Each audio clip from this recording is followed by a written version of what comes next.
আচ্ছা, পরিমাণ ঝুঁকির সম্মুখীন হয়েছে, তারা বিজ্ঞাপনের ক্ষেত্রে বিপুল পরিমাণ অর্থ দিয়েছিল।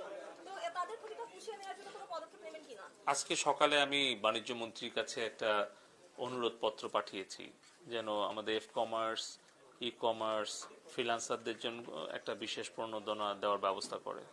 আচ্ছা, আমার একটা প্রশ্ন আছে। বাংলাদেশ এই যে আপনি যে কমিউনিটি স্ট্যান্ডার্ড নিয়ে কথা বললেন ফেসবুকের সঙ্গে, এটি নিয়ে ফেসবুকের কমিউনিটি স্ট্যান্ডার্ড বাংলাদেশের প্রয়োগে দীর্ঘদিন ধরে আমরা এগুলো দেখছি যে তারা আসলে এলোমেলো কাজ করে।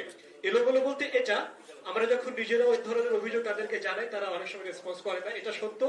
কিন্তু এটাও ঠিক যে আমরা যে কাজটা করেছি, মাথা ব্যথার জন্য আমরা পুরো মাথাটাই মানে কেটে ফেলার একটা ব্যবস্থা করেছি। সেটা হচ্ছে যে আমরা আন্তর্জাতিক আদালতে যেতে পারতাম বলে একটা কথা বলেছেন, এবং আমরা জানি যে ফেসবুক বিভিন্ন সময় নানা দেশে দেশে বড় অঙ্কের তারা জরিমানা দেয় এবং এই ধরনের কর্মকাণ্ডের জন্য। আমরা কেন আন্তর্জাতিক আদালতে না গিয়ে আইনি পদক্ষেপ মানে ফেসবুকটা চালু রেখে কেন আমরা পদক্ষেপ গুলোতে গেলাম না? এই ক্ষেত্রে আপনার জবাবটা কি? আরেকটা বিষয় হচ্ছে যে যারা ফেসবুকে কাজগুলো করে তারা কাজগুলো করতে পারেননি, যেমন আপনার ফেসবুকটা চালু ছিল সেটা আমরা দেখেছি, এবং আপনার জবাবটা হচ্ছে ক্ষেত্রে এটা যে এটা আপনার কাজ, মানুষকে সচেতন করা, সেই কাজটা আপনি করেছেন। কিন্তু যারা এই এফ কমার্স কাজটা করে কিংবা আমরা যারা মিডিয়ায় কাজ করি, আমরা আমাদের কাজটা করতে পারিনি, অন্যদিকে আপনি আপনার কাজটা নিয়মিত করে গেছেন। এই দুটো জিনিস কেন আপনারা চালু রেখে কেন তাদের সঙ্গে কথা বলেননি? আর এই যে যে মানুষের যে ভোগান্তিটা হলো, এটি নিয়ে আপনার কাছ থেকে কি প্রতিক্রিয়া আমরা পাবো? ধন্যবাদ।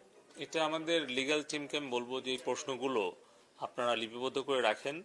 আমরা আগামী বৈঠকে সকল সোশ্যাল মিডিয়ার সাথে কথা বলে এই প্রশ্নগুলোর উত্তর কি পাই এবং আমাদের প্রতিক্রিয়া কি এবং ভবিষ্যতে কি করণীয়, একটা স্ট্যান্ডার্ড অপারেশন প্রসিডিওর এবং মেকানিজম, চ্যানেল, গাইডলাইন, এটা নিয়ে পরবর্তী সংবাদ সম্মেলনে আমরা আবার এই উত্তরগুলো দেওয়ার চেষ্টা করব।